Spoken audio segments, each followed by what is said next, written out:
Hello my good friends, Jesse here. I hope you're all doing just fine.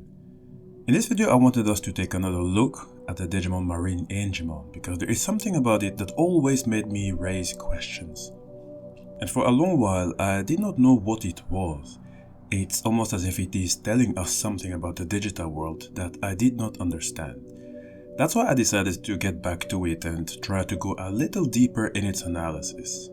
Please pay attention, as I'd be expecting your opinions down in the comment section. So who are we talking about? MarineAngemon is a mega-level fairy-type Digimon that belongs to the Deep Savers family.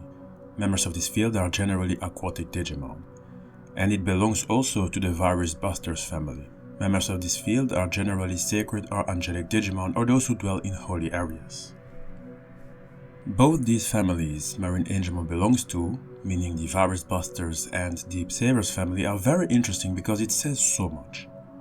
Look, clearly when you read the name MarineAngemon, it means that we are talking about an angel of the deep seas, hence the Virus Busters and the Deep Savers family. The thing is that MarineAngemon does not come from the Digimon heavens, despite having the name Angemon in its full name. In other words, although it possesses the name Angemon, as far as the ecosystem where MarineAngemon resides in, the Angemon species are a totally different family. This is even crazier because when you look at its neck, you can see a holy ring.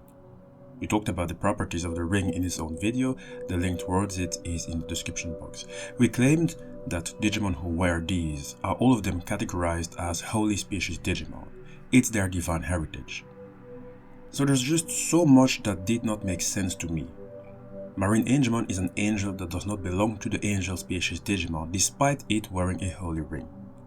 Among the family it belongs to, it also belongs to the Virus Busters family, meaning that it should also live in places that are categorized as holy areas. Yet it is said that MarineAngemon, while not living in heaven, it does inhabit the net ocean. When I read more about the net ocean, that's when I finally began to understand MarineAngemon better. Remember when I told you in the Explaining FRIGIMON video that I wanted to shed some light to those Digimon who live in the Arctic region or underwater?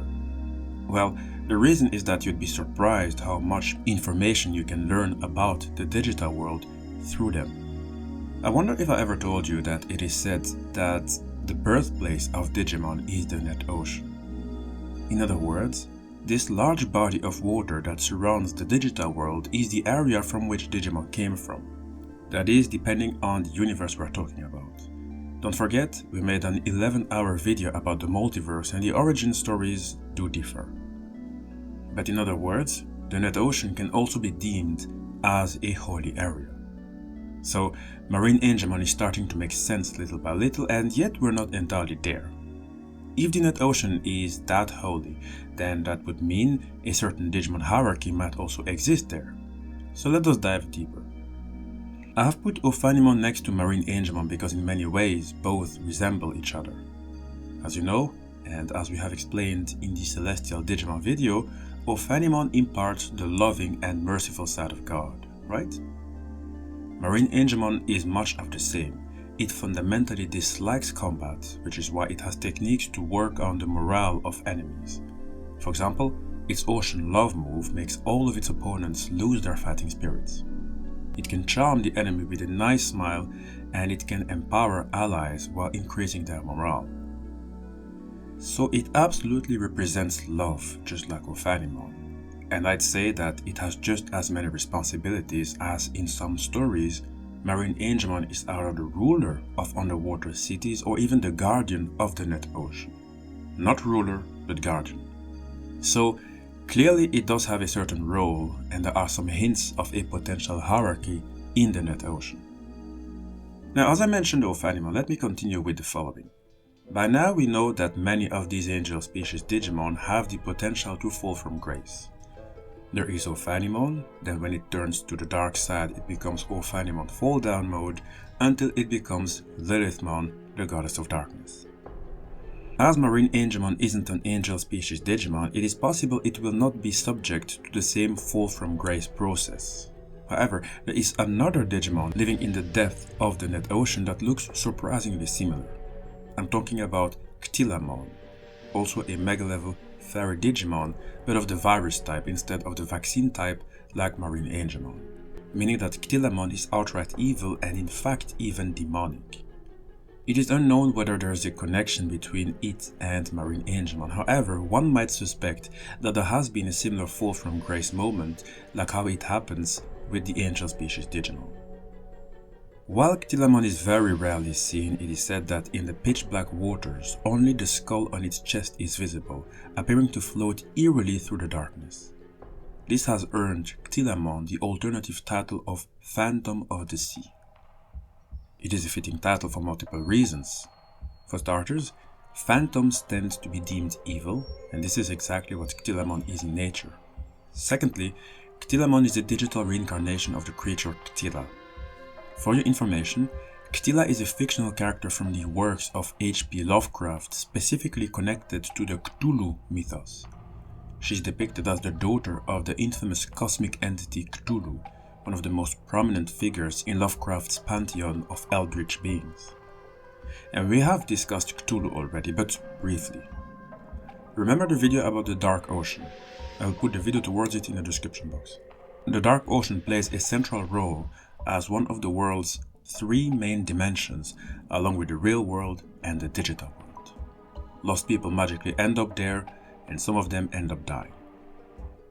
I mention the area because it is said to be ruled by DAGOMON, a Digimon we have yet to explain, but also a Digimon who is based on the H.P. Lovecraft creature called Cthulhu, the father of Cthulhu. So in some way we can say that CTHYLLAMON and DAGOMON are related. I'm glad we're mentioning DAGOMON, as we can also add it to the hierarchy of Digimon in the net ocean. It is categorized as an evil god Digimon with the nicknames Depraved Monk of the Deep and also Sinful Priest of the Ocean Floor. But it isn't a ruler of the entirety of the net ocean. That's why, in Digimon Dreamers, it attempted to steal the power of other Digimon to make itself stronger until it became strong enough to become ruler of the sea. More of that in another video. CTHYLLAMON really is like MarineAngemon, as it does not join fights of its own volition. Instead, it brainwashes weaker aquatic Digimon and uses them to fight on its behalf. It does that by using an aura of endless terror, as unknowable as the dark depth of the ocean, to sap its enemies of their will to fight. Some of those who suffer this attack are sometimes reduced to puppets. If fighting really is a requirement, then CTHYLLAMON can create fierce whirlpools that bore into enemies' bodies like a drill, displaying a destructive power that one would never imagine such a tiny creature capable of.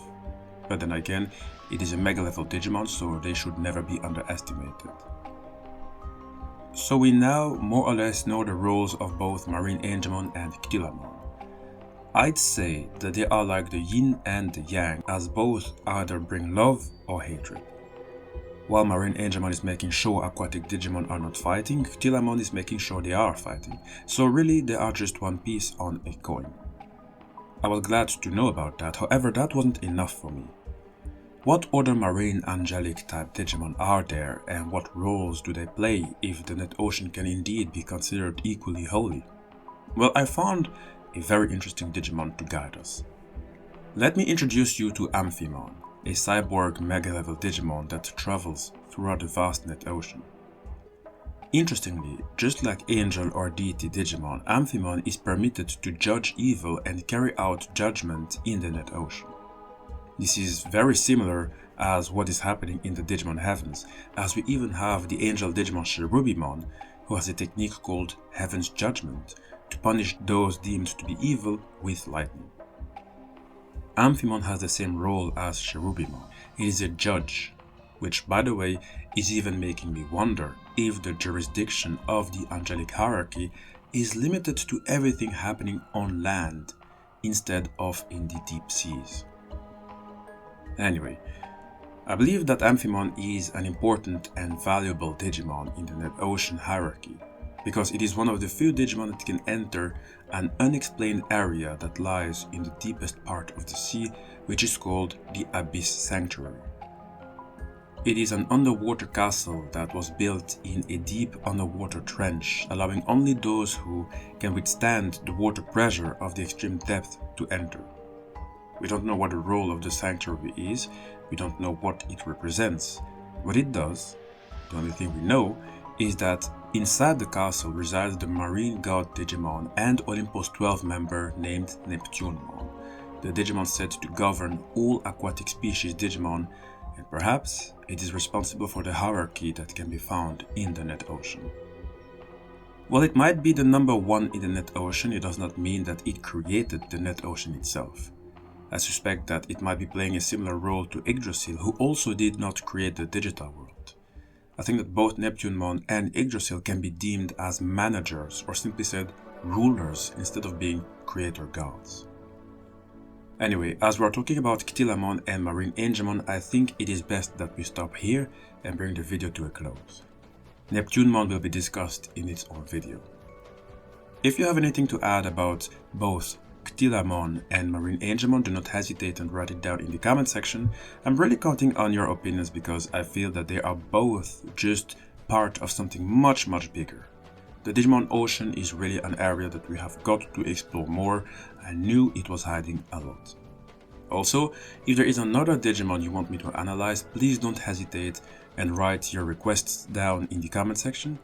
And if you enjoyed the video, or even if you didn't enjoy the video, that's also possible, please make sure to drop a like and to subscribe. We're going to continue our Digimon exploration.